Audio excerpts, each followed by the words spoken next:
Hello दोस्तों। मैं Sandeep loyal आप सभी का पिनाकल कोचिंग सेंटर के इस ऑनलाइन प्लेटफॉर्म पे स्वागत करता हूं।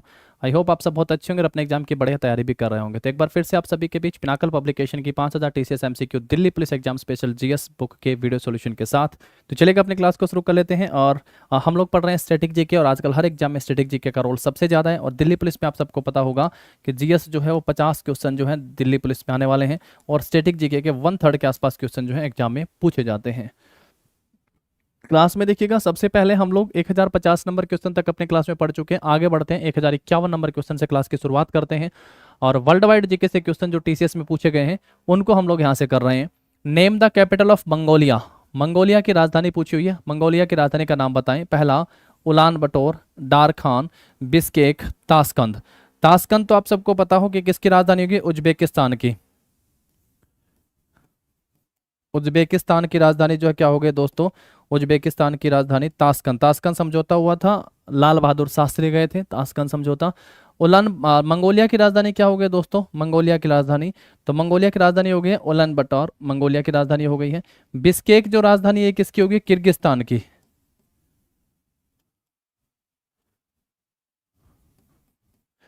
किसकी राजधानी हो गई दोस्तों, किर्गिस्तान की राजधानी हो गई। जरा फटाफट से लिखो, श्रीलंका की जो है विधायी राजधानी कौन सी हो गई है, श्रीलंका की विधायी राजधानी कौन सी हो गई है। नेपाल की राजधानी क्या है, नेपाल की राजधानी। उसके बाद बांग्लादेश की राजधानी बताओ क्या है, बांग्लादेश। और भूटान की राजधानी जो है वो क्या है, भूटान की राजधानी बताइएगा क्या है। तो पड़ोसी जो हमारे देश हैं, नेबरिंग कंट्रीज हैं, उनकी आप सबको कैपिटल, करेंसी, ये सब चीज़ें पता होना बेहद आवश्यक है। यहाँ से 100% आप सब देख रहे हैं लगातार क्वेश्चन जो यहाँ से पूछे जा रहे हैं। तो पहला तो आप सबको पता, श्रीलंका की विधायी राजधानी के रूप में पढ़ के आते हैं श्री जयवर्धनापुरे कोटे, जयवर्धनापुरे कोटे। नेपाल की राजधानी क्या हो गई है, काठमांडू, नेपाल की राजधानी हो गई है। बांग्लादेश की राजधानी जो क्या हो गई है, ढाका, बांग्लादेश की राजधानी हो गई है।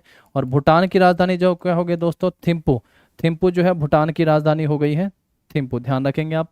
और सही आंसर जो है हमारे यहाँ पे क्या हो गया दोस्तों, ऑप्शन ए जो होगा, मंगोलिया की राजधानी उलान बटोर हो गई है, ध्यान रखेंगे। और उज्बेकिस्तान की ताशकंद, किर्गिस्तान की जो है बिस्केक हम लोग कैपिटल पढ़ के आते हैं। चलिए नेक्स्ट क्वेश्चन के ऊपर आते हैं फिर इसके बाद। नेक्स्ट देखिएगा, विच of the following countries is heavily affected by the terror group of ISIS.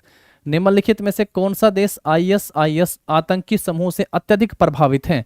Israel, Saudi Arab, Syria और तुर्की। सबसे ज्यादा प्रभावित आईएसआईएस कहाँ पे, सीरिया में। ये एक आतंकी समूह हो गया है जिसका गठन जो है 2016 में होता है, सॉरी 2013 में जिसका गठन होता है, 2013 में इसका गठन होता है। आईएसआईएस एक आतंकी समूह है, इससे प्रभावित सर्वाधिक जो देश हो गया है उसका नाम क्या हो गया, सीरिया। सीरिया इससे सर्वाधिक प्रभावित है, आईएसआईएस आतंकी समूह हो गया है।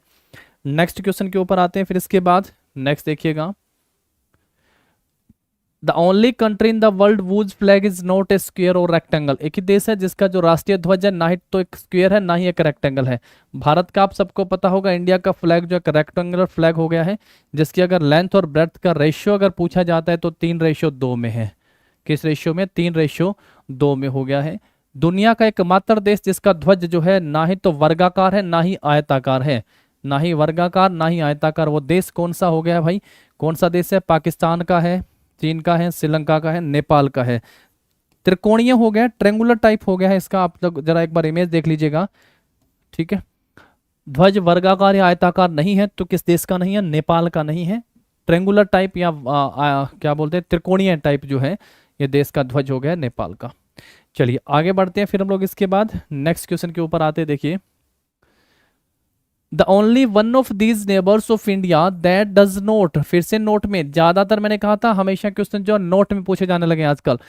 Note use the rupee as currency is, Bharat के इन पड़ोसियों में से केवल एक ही मुद्रा के रूप में रुपया का उपयोग जो है नहीं करता है। क्या है भैया, नहीं करता पे क्वेश्चन जो है वो पूछा गया है। पहला, पाकिस्तान में रुपया हो, रुपया का प्रयोग करेंसी में, श्रीलंका में, नेपाल में और बांग्लादेश में। बांग्लादेश की राजधानी क्या है, ढाका, और बांग्लादेश की करेंसी क्या है, टका।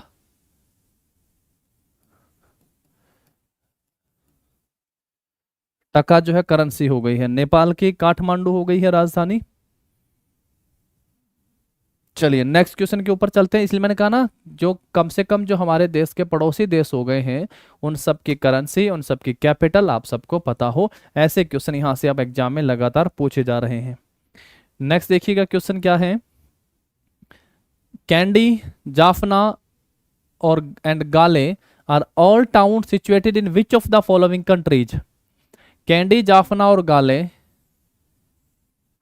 शहर निम्नलिखित में से किस देश में स्थित हैं? नेपाल में, पाकिस्तान में, श्रीलंका में और भूटान में। तो ये कहाँ स्थित है? ये श्रीलंका में स्थित है। ऑप्शन क्या होगा हमारा यहाँ पे? इसका सी ऑप्शन सही आंसर हो जाएगा। श्रीलंका में स्थित है कैंडी, जाफना, गाले। हमारे यहाँ पढ़ के आते हैं हम लोग अंडमान निकोबार, लक्षद्वीप हो गया है। अंडमान निकोबार, लक्षद्वीप ये भारत के हैं, भारत के से आते हैं, यूटी के रूप में है। पांडिचेरी एक यूटी के रूप में हो गया है।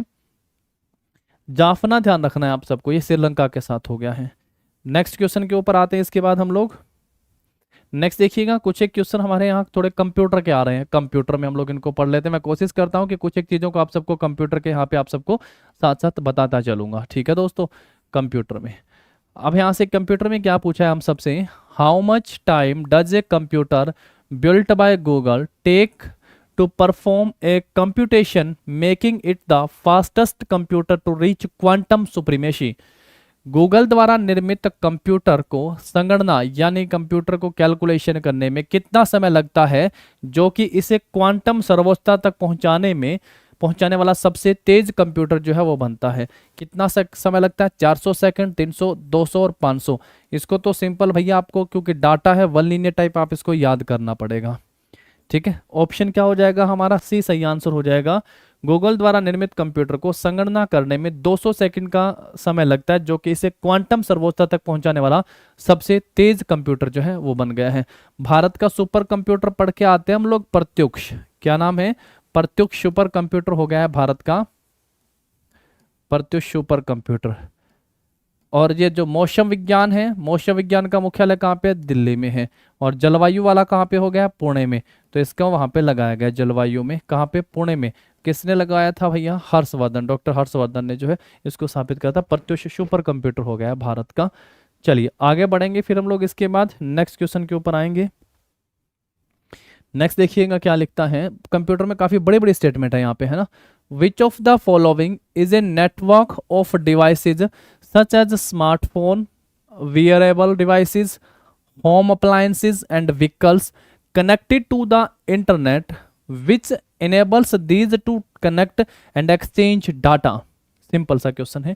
निम्नलिखित में से कौन सा इंटरनेट से जुड़े स्मार्टफोन और वियरेबल डिवाइसेस, योग्य उपकरण, घरेलू उपकरण और वाहनों जैसे उपकरणों का एक नेटवर्क है, जो इन्हें कनेक्ट करने और डाटा को आदान प्रदान करने में सक्षम बनाता है? क्या ऐसा सोशल मीडिया करता है? क्या ब्लॉकचेन है? क्या इंटरनेट ऑफ थिंग्स है? और क्या उपरोक्त में से कोई नहीं है? तो सही आंसर क्या हो जाएगा? इंटरनेट के जरिए जो है डाटा को आदान प्रदान किया जा सकता है, एक जगह से दूसरी जगह जो डाटा को अब भेजा जा सकता है। अब जो इसने लिखा ना, जितने डिवाइस तक कनेक्टेड हैं, अब आप मेरी बात को ध्यान से सुनना और समझना यहाँ से कि मैं आप सबको यहाँ पे क्या बता रहा हूँ। देखिए, एक हो गया हमारा कंप्यूटर, ध्यान से सुनना, एक छोटा सा कंसेप्ट आप सबके लिए है और उम्मीद करता हूँ ये बहुत शानदार रहने वाला होगा। कंप्यूटर, और कंप्यूटर के बाहर हो गए हैं हमारे, यहाँ पे लिख देता हूं मैं, पेरिफेरियल डिवाइस। कौन से डिवाइस हो गए? Peripheral device, peripheral device, Hindi में कह देते हैं बाह्य उपकरण। इसमें बाह्य उपकरण जो है वो कौन से हो सकते हैं? जरा देखो, ये उपकरण जो है आपके कौन से हो सकते हैं? आपका उपकरण इसमें डिवाइस जो है वो प्रिंटर हो सकता है। कौन सा हो सकता है दोस्तों? प्रिंटर हो सकता है। इसके साथ साथ जो है आप सबके मोडेम लिख देते हैं, मोडेम, इंटरनेट के जरिए जोड़ने वाला मोडेम हो सकता है। अब इन सब चीज़ों को कंप्यूटर से जोड़ा जाता है। अब मान लो एक आप सब ने यहाँ पे जोड़ा है, एक आपने यहाँ पे जोड़ा है और यहाँ पे जोड़ा है। अब जोड़ने के लिए जिस माध्यम मीडियम की आवश्यकता होती है, उसका नाम अगर आप सबसे पेपर में पूछ लिया जाता है कि भाई उसका नाम क्या है, यहाँ पे है जोड़ने के लिए भाई किसकी आवश्यकता होती है? जोड़ने के लिए पोर्ट की आवश्यकता होती है। किसकी आवश्यकता होती है दोस्तों? पोर्ट। एक सिंपल डेफिनेशन अब आप सबके लिए बनी, ये इंटरनेट वाला यहीं से कॉन्सेप्ट को उठा लिया है। कंप्यूटर के साथ जितने भी पेरिफेरियल और बाह्य डिवाइस होते हैं, ये किससे जोड़े जाते हैं? तो पोर्ट की सहायता से जोड़े जाते हैं। अब जो पोर्ट हो गया है हमारा, इसके हम लोग फर्दर टाइप पढ़ के आते हैं। एक आप सब यहाँ से लिखेंगे पैरेलल पोर्ट। क्या लिखोगे, पैरेलल पोर्ट हो गया आपका, हिंदी में इंग्लिश में पैरेलल पोर्ट कह दिए हैं। एक हो गया पैरेलल पोर्ट, एक सेकंड वन जो है आपका वो हो गया सीरियल पोर्ट। एक क्या लिखोगे, सीरियल पोर्ट लिख लेते हैं, सीरियल पोर्ट। और एक हम लोग यहाँ से लिख लेते हैं अपना यूएसबी हो गया है, यूएसबी लिख लेते हैं, यूनिवर्सल सीरियल बस, यूएसबी लिख लेते हैं, ठीक है। अब आप सबसे पेपर में क्वेश्चन पूछेगा कि भाई जो प्रिंटर मैंने यहां से लिखा है, प्रिंटर को कंप्यूटर के साथ किस पोर्ट के माध्यम से जोड़ा जाता है, then answer parallel port.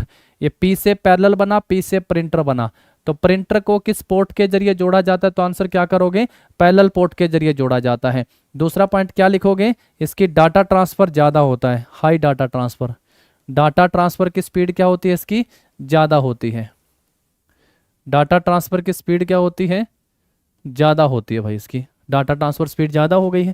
Serial port की डेफिनेशन क्या होती है भाई, ये एक बार में एक बिट ही डाटा भेजता है, तो स्पीड क्या हो गई, कम, एक बार में एक बिट ही डाटा भेजता है, ये एक बार में एक बिट डाटा ट्रांसफर करता है, ये एक बार में एक बिट डाटा जो है वो ट्रांसफर होता है, इसमें ही सीरियल पोर्ट है, यानी डाटा ट्रांसफर की स्पीड क्या हो गई इसकी, कम हो गई है। सीरियल पोर्ट हो गया है, यूएसबी में हो गया। अब यहां से आप सबसे अगर पूछ लिया जाए सीरियल पोर्ट जो है इसके जरिए किसको जोड़ा जाता है, तो इसके साथ जो है मोडेम, पेपर में पूछे आप सबसे कि मोडेम को यहां से लिखता हूं सीरियल पोर्ट से, डाटा ट्रांसफर की स्पीड जो होती है इसकी कम होती है, लेकिन जोड़ा क्या जाता है, मोडेम, यानी इंटरनेट को इससे जोड़ा जाता है, इंटरनेट से जोड़ा जाता है। पता है इस पोर्ट का दूसरा नाम क्या है, कॉम या कम्युनिकेशन पोर्ट भी इसको कहा जाता है, कॉम या कम्युनिकेशन पोर्ट कहा जाता है, कॉम या कम्युनिकेशन पोर्ट के नाम से इसको जाना जाता है। समझ गए हैं आप बात को, तो ये हो गया आपका सीरियल पोर्ट हो गया, ये ध्यान रखना है इंटरनेट को किस पोर्ट के माध्यम से जोड़ा जाता है। अब पॉइंट बना आप सबके लिए क्लियर, यूएसबी आप सब जानते हैं, आप सबको पता ही है। तो अगर आप सबसे कोई पूछेगा कि बाह्य डिवाइस या पेरिफेरल डिवाइस को कंप्यूटर के साथ जोड़ा जाता है किस पोर्ट के माध्यम से, तो किसके माध्यम से, तो पोर्ट के माध्यम से। अब अगर कंप्यूटर में प्रिंटर को जोड़ा जाता है तो पी से प्रिंटर, पी से पैरेलल पोर्ट, डाटा ट्रांसफर की स्पीड क्या होती है इसकी, ज्यादा, डाटा ट्रांसफर की स्पीड क्या होती है दोस्तों, इसकी ज्यादा होती है डाटा ट्रांसफर की स्पीड। उसके बाद किसको जोड़ा जा रहा है, सीरियल पोर्ट, एक बार में एक बिट डाटा, ये डेफिनेशन है, इसी डेफिनेशन के साथ ये पेपर में आप सबसे पूछा जाएगा, एक बार में एक बिट डाटा ट्रांसफर करता है, कौन सा, सीरियल पोर्ट हो गया है। मोडेम को जोड़ा जाता है तो हम लोग समझेंगे मॉड्यूलेटर डीमॉड्यूलेटर, और मॉड्यूलेशन डीमॉड्यूलेशन अलग होता है, ध्यान रखना वो एक प्रोसेस होता है। कम्युनिकेशन करवाता है, इंटरनेट जोड़ता है, तो इस पोर्ट को जो कॉम या कम्युनिकेशन पोर्ट के नाम से भी जाना जाता है। चलिए ऑप्शन आप सबको मिला, इंटरनेट ऑफ थिंग हो गया है यहाँ पे, जो डाटा ट्रांसफर करने का काम करेगा। नेक्स्ट क्वेश्चन के ऊपर आते हैं फिर हम लोग, इसके बाद देखो नेक्स्ट क्या लिख दिया, कंप्यूटर का डेस्कटॉप किससे संबंधित है, the desktop of computer is, एक विजिबल स्क्रीन है, the area around the monitor, the top of the mouse pad and the inside of folder. तो क्या हो जाएगा भैया, डेस्कटॉप क्या है, आपकी एक विजिबल स्क्रीन है। ऑप्शन क्या होगा आपका, सही आंसर ऑप्शन ए हो जाएगा। आप सब जब भी पढ़ के आते हैं तो हमारा इस तरीके से जो है कंप्यूटर हो गया है, यहाँ पे जो है हमारा कीबोर्ड हो गया है, कंप्यूटर कीबोर्ड इस तरीके से, और हमारा यहाँ पे जो है माउस होता है दोस्तों, आप सबको पता होगा। ये जो है हमारे कंप्यूटर की स्क्रीन है, कंप्यूटर की स्क्रीन है। और ये क्या है एक किस्म का भाई, ये हो गया है हमारा आउटपुट डिवाइस, ये क्या है, आउटपुट डिवाइस। बट इसकी जो आउटपुट होती है वो किस फॉर्म में होती है, ये ध्यान रखने वाला पॉइंट है, ये सॉफ्ट फॉर्म में हमें आउटपुट देता है, सॉफ्ट फॉर्म में आउटपुट देता है। इसी के साथ आप सबको पता होगा ये है हमारा मॉनिटर, और इसके ऊपर होता है ऐसा एक रोलर लगा होता है, सॉरी ये हमारा माउस है, माउस हो गया। माउस भी क्या हो गया दोस्तों, आपका एक इनपुट डिवाइस है, माउस आपका एक इनपुट डिवाइस है। ये हो गया हमारा कीबोर्ड, तो कीबोर्ड भी क्या है एक आपका, तो कीबोर्ड भी जो है दोस्तों आपका इनपुट डिवाइस हो गया है, कीबोर्ड भी जो है इनपुट डिवाइस हो गया। माउस भी आपका इनपुट डिवाइस है, कीबोर्ड भी आपका इनपुट डिवाइस है। एक क्वार्टी कीबोर्ड में कितने बटन होते हैं, क्वार्टी कीबोर्ड में जो है 104 104 बटन होते हैं। क्वार्टी कीबोर्ड में कितने बटन होते हैं, 104 हम लोग कीबोर्ड के बटन पढ़ के आते हैं। और यहीं से अगर आप सबको देखना हो कि अगर आपको हार्ड फॉर्म में आउटपुट चाहिए, अगर आपको हार्ड फॉर्म में या हार्ड कॉपी में आउटपुट चाहिए तो आप लोग किसका इस्तेमाल करते हैं, तो प्रिंटर होता है। प्रिंटर जो होता है वो एक आपका आउटपुट डिवाइस है, प्रिंटर क्या हो गया आपका आउटपुट डिवाइस है जो आपको हार्ड फॉर्म में जो है यहाँ पे आउटपुट देने का काम करता है। तो जो स्क्रीन है ये विजिबल स्क्रीन है। डेस्कटॉप हम लोग अपने कंप्यूटर को बोलते हैं, ये मॉनिटर भी है हमारा, ये मॉनिटर भी हो गया, ये डेस्कटॉप है हमारा, या हम लोग इसको क्या बोल देते हैं, मॉनिटर डिस्प्ले, या फिर क्या बोल देते हैं, डेस्कटॉप हो गया हमारा जो हमें दिखाई दे रहा है, डेस्कटॉप। ठीक है, क्वार्टिक कीबोर्ड भी हो गया हमारा, कीबोर्ड भी वायरलेस होते हैं, इसमें भी बहुत सारे अलग अलग हम लोग फंक्शन को पढ़ के आते हैं। ठीक है, चलिए अब हम लोग आगे बढ़ते हैं और अपने नेक्स्ट क्वेश्चन के ऊपर चलते हैं। माउस में दो बटन होते हैं, एक लेफ्ट बटन होता है, एक राइट बटन होता है। क्लिक बटन के नाम से किसे जाना जाता है, जरा कमेंट करके बताइएगा, दोनों में से क्लिक बटन जो है वो किसे कहा जाता है। नेक्स्ट देखो, which of these is a search engine, निम्नलिखित में से कौन सा एक सर्च इंजन है। एफटीपी फाइल ट्रांसफर प्रोटोकॉल हो गया, गूगल, अर्चिव या अर्पानेट। तो जो है गूगल आपका एक क्या है, सर्च इंजन है, गूगल आपका एक सर्च इंजन हो गया है। ऑप्शन जो होगा हमारे यहाँ पे क्या सही आंसर होगा, बी जो होगा वो सही आंसर हो जाएगा। एफटीपी जो है वो फाइल ट्रांसफर प्रोटोकॉल है, गूगल से अगर आप लोग डाउनलोड कर रहे हैं या उसके ऊपर अपलोड कर रहे हैं तो आप एफटीपी फाइल ट्रांसफर प्रोटोकॉल हो जाएगा। ठीक है, ये कुछ प्रोटोकॉल है जिनको फॉलो करके आप लोग जो है अपना काम कंप्यूटर के ऊपर करते हैं या करवाते हैं। चलिए नेक्स्ट क्वेश्चन के ऊपर आते हैं फिर हम लोग इसके बाद।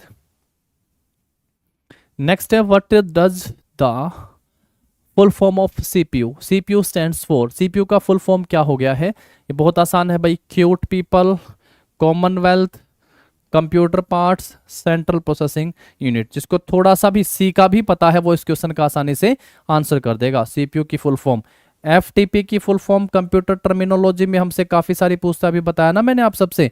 एफटीपी की क्या हो गई है, एफटीपी की फुल फॉर्म है फाइल ट्रांसफर प्रोटोकॉल। एफटीपी की फुल फॉर्म क्या हो गई दोस्तों, फाइल ट्रांसफर प्रोटोकॉल हो गई है। HTTP hyper text transfer protocol, HTTP. HTML, HTML की फुल फॉर्म आप बताएंगे, मार्कअप लैंग्वेज मैंने कहा। एचटीएमएल की फुल फॉर्म बताना क्या होती है। चलिए नेक्स्ट क्वेश्चन के ऊपर आते हैं फिर हम लोग इसके बाद। फुल फॉर्म वाले काफी सारे क्वेश्चन है आप सबके यहाँ पे। एएलयू भी से, एएलयू की भी फुल फॉर्म तो आप सबसे पूछी जाती है, एएलयू की है कि नहीं। रैम की फुल फॉर्म, रोम की फुल फॉर्म बताओ क्या होगा, रोम। रोम की फुल फॉर्म क्या पढ़ के आते हो मेरे दोस्तों, आर से मतलब क्या हो गया, रीड, ओ से मतलब क्या हो गया, ओनली, एम से मतलब क्या हो गया, memory, read only memory. RAM की फुल फॉर्म क्या हो गया है, random access memory. Option number क्या हो गया आपका भाई, इसमें ए ऑप्शन जो होगा वो सही आंसर हो जाएगा आपका, रैंडम एक्सेस मेमोरी। एएलयू की पूछेगा, arithmetical logical unit, arithmetical logical unit. तो कैलकुलेशन वाला पार्ट जो होता है वो यहीं पे होता है, अर्थमेटिकल लॉजिकल यूनिट में। पूरा कैलकुलेशन का पार्ट जो है एएलयू के पास ही रहता है, तो अर्थमेटिकल लॉजिकल यूनिट। सीपीयू का भी पूछा था, सेंट्रल प्रोसेसिंग यूनिट जो है वो सीपीयू की फुल फॉर्म हो गई है। रैम, रोम, एएलयू हो गया है आपका यहाँ पे। ठीक है, चलिए उसके बाद फिर हम लोग नेक्स्ट क्वेश्चन के ऊपर चलते हैं। ऑप्शन जो होगा हमारे यहाँ पे क्या हो जाएगा, रैंडम एक्सेस मेमोरी के साथ ऑप्शन जो होगा ए हमारा सही आंसर हो जाएगा। नेक्स्ट देखिएगा फिर इसके बाद, NICDIT का विस्तृत रूप क्या है, national information and communication development and application technology. क्या लिख दिया है, expand, national information and communication development and technology, national information communication development and implementation technology. Option b, national industrial complex development and implementation technology, national industrial corridor development and implementation trust, और national institute of cooperation development implementation trust. तो क्या हो जाएगा इसकी full form, corridor वाला, option c, national industrial corridor development and implementation trust, corridor वाला। तो option जो होगा बिल्कुल सी जो होगा आपका यहाँ पे सही आंसर हो जाएगा। ठीक है, चलिए इसके बाद हम लोग फिर आगे बढ़ते हैं, नेक्स्ट क्वेश्चन के ऊपर आते हैं। नेक्स्ट के बताओ जरा क्या हो जाएगा आपका यहाँ पे।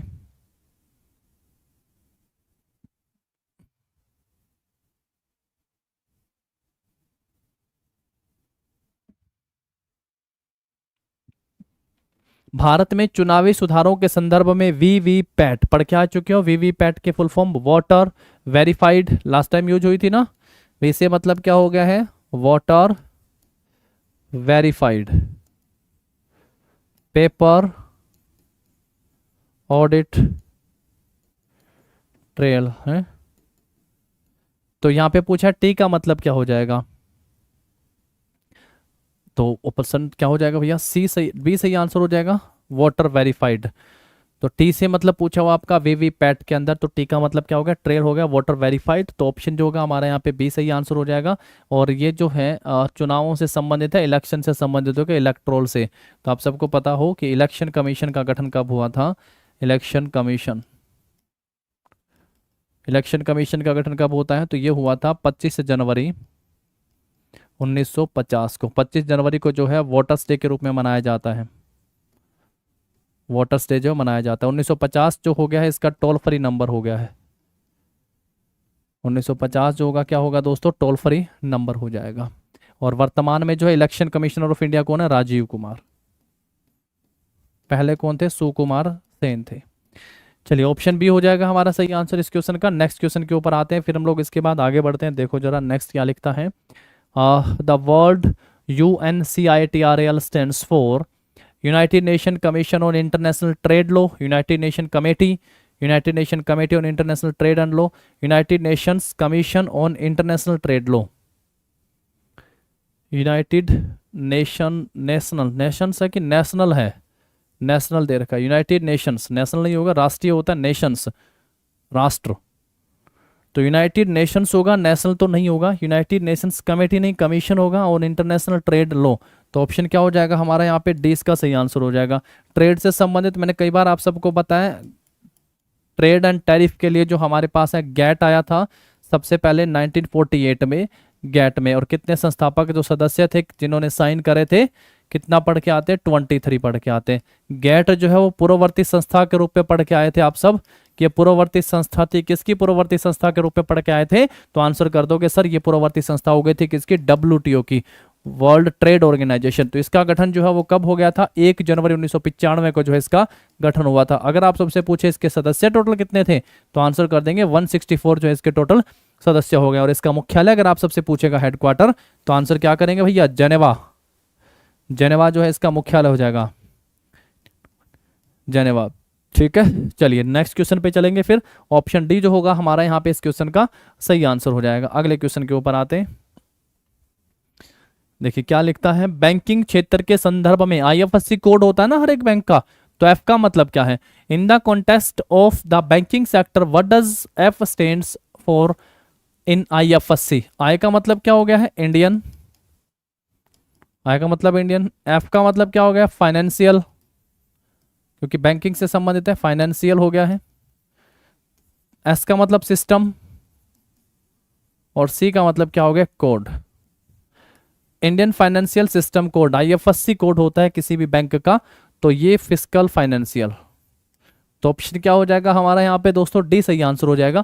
अब देखो पूरी फुल फॉर्म भी पूछ लेता है वो, उनमें से बीच बीच में से किसी एक अल्फाबेट को उठा के आपके उस अल्फाबेट की फुल फॉर्म पूछ लेता है। इस सिस्टम में इसकी फुल फॉर्म जो है वो क्या रहती है। अब कंप्यूटर में CPU में यू का मतलब क्या होता है, ऐसे करके अलग अलग तरीके से वो आप सबसे क्वेश्चन पूछता है ना, तो वहीं से आप सब अपना आंसर भी कर देंगे कि इंडियन फाइनेंशियल सिस्टम कोड हो गया, IFSC की फुल फॉर्म हम लोग पढ़ के आते हैं, और जिसमें हमारा पूछा हुआ है किसका, एफ का, तो फाइनेंशियल हमारा सही आंसर हो जाएगा। चलिए नेक्स्ट पढ़ते हैं हम लोग इसके बाद फिर। नेक्स्ट देखिएगा क्या लिखता है, in the context of NITI Aayog what does T stands for. आप सबको पता है मेरे प्यारे दोस्तों कि नीति आयोग जो है, इससे पहले हम लोग क्या पढ़ के आते हैं, प्लानिंग कमीशन पढ़ के आते हैं, प्लानिंग कमीशन ऑफ इंडिया, है कि नहीं। आप कहोगे सर बिल्कुल, क्या पढ़ते हो, planning commission of India, planning commission of India. Planning commission of India की स्थापना कब होती है, तो 15 मार्च 1950 को जो है प्लानिंग कमीशन ऑफ इंडिया की स्थापना होती है। भैया प्लानिंग कमीशन को जो है भैया भंग कर दिया था, किसने भंग कर दिया था, तो 15 अगस्त 2014 को नरेंद्र मोदी, प्रधानमंत्री नरेंद्र मोदी ने जो है लाल किले से घोषणा के साथ ही जो इसको समाप्त कर दिया था। और फिर जो है अगले ही साल नया आता है नीति आयोग। तो नीति आयोग जो है इसका गठन कब किया गया था, तो 1 जनवरी 2015 को जो है इसका गठन किया गया था। 15 अगस्त 2014 को समाप्त हुआ, 1 जनवरी 2015 को नीति आयोग का गठन होता है, नीति आयोग का गठन होता है। और अब आप सबसे यहाँ से नीति आयोग के जो है ये सरकार के थिंक टैंक के रूप में काम करता है। किस रूप में काम करता है दोस्तों, ये सरकार के थिंक टैंक के रूप में काम करता है, थिंक टैंक के रूप में। एन का मतलब यहाँ पे क्या होता है, national institute for transforming India, N का मतलब क्या हो गया है, नेशनल।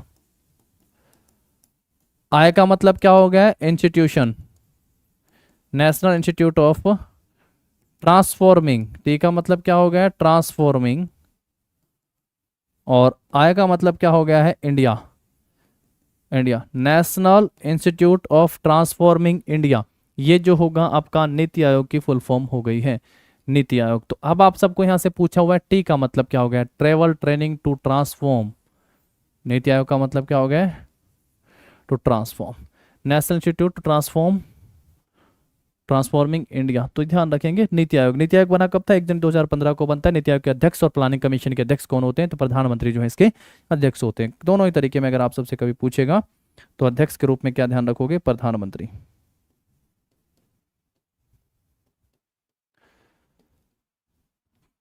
अध्यक्ष कौन थे दोस्तों, तो प्रधानमंत्री जो इसके अध्यक्ष होते हैं। चलिए अब आगे बढ़ते हैं, फिर हम लोग अपने नेक्स्ट क्वेश्चन की तरफ चलते हैं। हमारा नेक्स्ट देखो जरा क्या लिखता है, what is the full form of FAO, food agriculture organisation, है ना। FAO जिसका अगर आप सबसे पहला तो ये पूछे कि इसका गठन जो है वो कब हुआ था, तो इसका गठन 16 अक्टूबर 1995 को जो है इसका गठन, नहीं 45 में, सॉरी 95 नहीं, 16 अक्टूबर 1945 को जो है इसका गठन होता है। इसका अगर हेडक्वार्टर आप सबसे पूछे, हेडक्वार्टर तो कहाँ पे है, इटली के रोम में है। इटली के रोम में जो है इसका मुख्यालय है। और इसके मेंबर जो है फूड एग्रीकल्चर ऑर्गेनाइजेशन के 194 हैं शायद, जहां तक मुझे ध्यान आ रहा है। सदस्य जो है कितने दोस्तों, इसके 194 हो गए। क्यू डोंग्यू, क्यू डोंग्यू पूरा नाम शायद यही होगा, क्यू डोंग्यू जो है इसके मुखिया हो गए, क्यू डोंग्यू। और वर्ल्ड फूड प्रोग्राम, अगर ये भी आप सबसे पूछेगा तो इसका मुख्यालय भी कहाँ पे हो गया है, तो इटली रोम में हो गया इसका मुख्यालय। ऐसा ही मिलता जुलता अपने यहाँ भारत में जो है FCI, food corporation, food corporation of India, इसका फूड कॉरपोरेशन 1965 में इसका गठन होता है। फूड कॉरपोरेशन ऑफ इंडिया का गठन कब होता है, 1965 में होता है। खाद्य और कृषि संगठन, food and agriculture organisation, option जो होगा ए हमारा इसका सही आंसर हो जाएगा, फूड एंड एग्रीकल्चर ऑर्गेनाइजेशन, क्योंकि FAO की फुल फॉर्म पूछी है तो सही आंसर क्या होगा, ऑप्शन ए होगा। एक होता है ना world environment programme, world environment programme, environment programme, ये WEEP की फुल फॉर्म हो जाती है। 1972 में इसका गठन हुआ था। कब गठन हुआ था, 1972 में दोस्तों इसका गठन हुआ था, वर्ल्ड फूड प्रोग्राम, चलिए sorry world environmental programme, world environmental programme. Next पे आते हैं फिर हम लोग, इसके बाद अगले क्वेश्चन के ऊपर चलते हैं। What is the full form of SHG, SHG solid heavy graphite social human self help group. हाँ, सेल्फ हेल्प ग्रुप जो है, सेल्फ हेल्प ग्रुप अभी तो आप सबने सुना होगा, तो मैं आप सबको बता दूं, नेशनल रूरल मिशन NRM, या फिर HSRLM Haryana state rural livelihood mission, ऐसे ही national rural livelihood mission NRLM, ऐसा करके कुछ नाम आता है। बहुत सारे ग्रुप जो हैं इन्होंने सेल्फ हेल्प ग्रुप करते कैसे हैं भैया, एक ग्रुप बनाते थे 5-7 महिलाओं का हो गया, जैसे ग्रुप बन गया, उस ग्रुप को पैसे लोड कर देते हैं, उस ग्रुप के अलग अलग नाम होते हैं, वो पैसे मिलते हैं, वो ग्रुप छोटा मोटा बिजनेस करते हैं, बिजनेस करके वो 5-10 को रोजगार देते हैं और आगे आगे बढ़ते रहते हैं ये चीज़ें, तो ये ग्रुप बनते हैं। सेल्फ हेल्प ग्रुप जो है SHG फुल फॉर्म हो गई है, self help group, SHG full form का नाम ध्यान रखेंगे। चलिए नेक्स्ट पे आते हैं फिर हम लोग, इसके बाद what does CSR stands, CSR की फुल फॉर्म क्या है, community sustainable research, computation of social returns, citizen social report, या कॉर्पोरेट सोशल रिस्पॉन्सिबिलिटी। ये तो अलग अलग जगह की हो गई ना, फिर भी इसका आंसर जो दिया गया है वो है कॉर्पोरेट सोशल रेस्पॉन्सिबिलिटी। ऑप्शन क्या हो जाएगा हमारा यहाँ पे, डी जो होगा इस क्वेश्चन का सही आंसर होगा, ऑप्शन डी। क्या आंसर करेंगे, कॉर्पोरेट सोशल रेस्पॉन्सिबिलिटी सही आंसर हो जाएगा हमारा। ठीक है, चलिए आगे बढ़ते हैं फिर हम लोग, इसके बाद नेक्स्ट क्वेश्चन के ऊपर आते हैं। नेक्स्ट देखिएगा क्वेश्चन,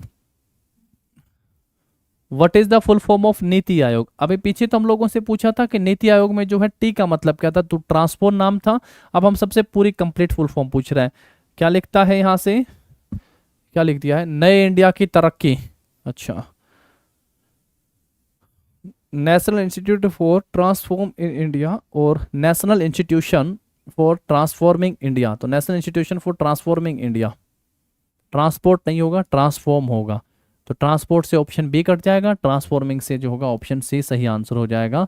तो ऑप्शन क्या हो जाएगा अपना यहाँ पे, सी इस क्वेश्चन का सही आंसर हो जाएगा, national institution for transforming India. NITI Aayog का गठन आप सबको बताया, नीति आयोग का गठन कब हुआ था, 1 जनवरी 2015 को जो है नीति आयोग का गठन होता है, 1 जनवरी 2015 को। चलिए आगे बढ़ते हैं, फिर हम लोग इसके बाद नेक्स्ट क्वेश्चन के ऊपर आते हैं। नेक्स्ट देखिएगा SCO।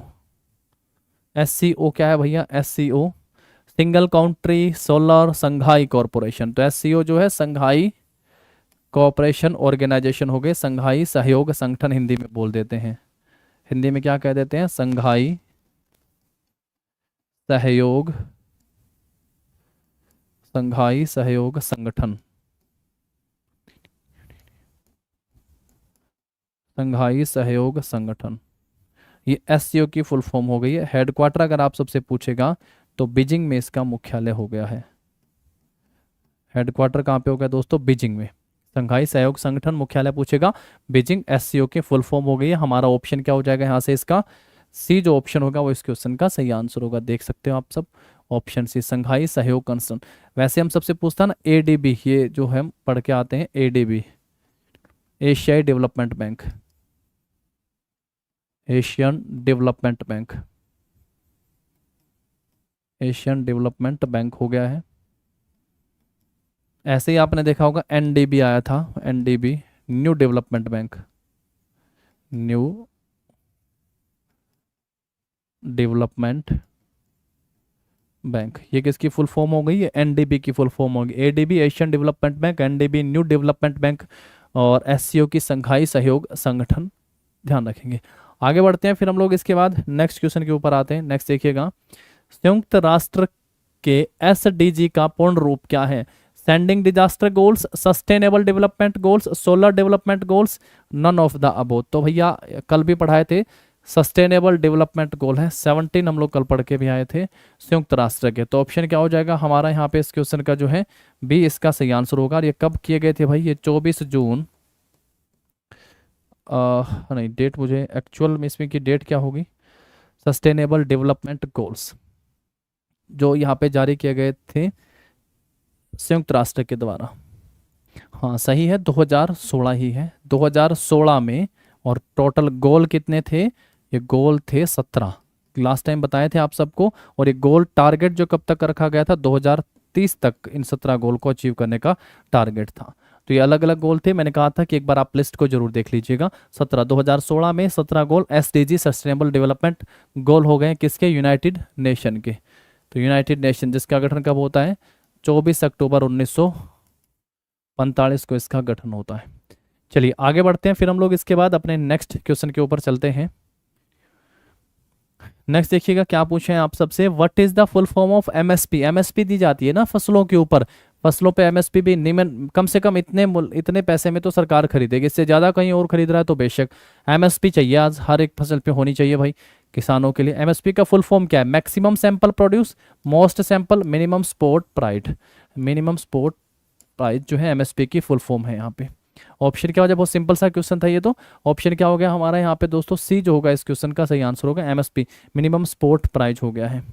नेक्स्ट क्वेश्चन के ऊपर आते हैं फिर इसके बाद। नेक्स्ट देखो, what is the full form of JAM, JAM full form क्या होगी, जैसलमेर अजमेर मुंबई जन आवास मिशन, जन धन आधार मोबाइल, अजीब है ना फुल फॉर्म, जन आवास मिशन जैसलमेर अजमेर मुंबई, जन धन तो नहीं होगा कहीं, जन में फिर धन नहीं, धन के डी नहीं लिखा है, जन JDAM होना चाहिए, JDAM है ना, जन धन आधार मोबाइल जैसलमेर। बताओ भाई क्या हो जाएगा सही आंसर इसका, जो जैम इसका तो दिया हुआ जन जो होगा भाई आधार वाला ही है ना। तो ऐसे क्वेश्चनों का तो कोई तोड़ नहीं है भाई, कैसे क्या पूछे जाए, थोड़ा सा आप ही आइडिया लगा लीजिएगा कि सरकार की किसी न किसी स्कीम पर आधारित ये होगा। तो जन धन आधार मोबाइल जो है ये JAM की फुल फॉर्म हो गई है। नेक्स्ट क्वेश्चन के ऊपर आते हैं फिर हम लोग इसके बाद।